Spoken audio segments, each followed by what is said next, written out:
पखेटाहरू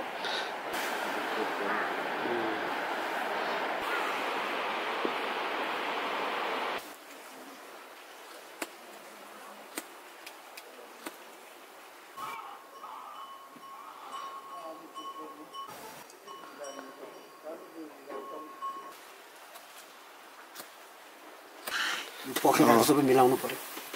यो चाहिँ जिउ चाहिँ यो हात खुट्टाहरू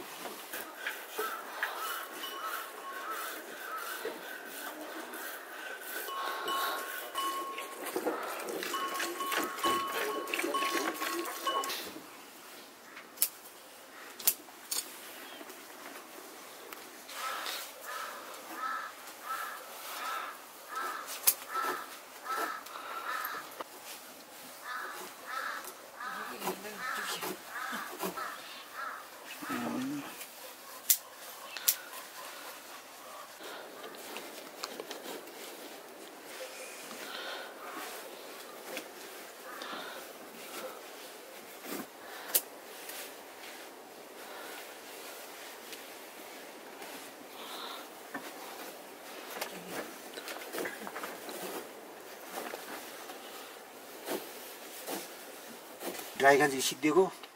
चारा बाँकी चाहिँ 1-2 फुल साइड चाहिँ घुमाइसकेको यो चाहिँ यो सिद्धिएको छनु त 4-5 जना छ तर अरूले काट्नु मान्दैन धेरै आँखा दुख्छ क्या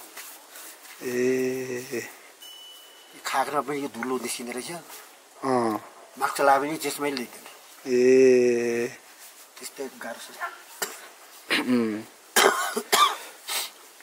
अनि एउटा गुलाइचाको 1000 दिनको 500 रुपियाँ भन्नु यसो बाहिर जानुभन्दा यसो दिन काटाउने मेलोमा यहाँको प्राइस सबै तपाईँले नै गर्नुहुन्छ होला होइन बुट्टा लाउनु छ होला कहिले आउँछ 6-7 वटा यहाँ घरबुढी कहिले दिनमा फेरि एउटा पनि आउँदैन कहिले चाहिँ मेरो छिटो पनि 6-7 रुपियाँ दिन्छ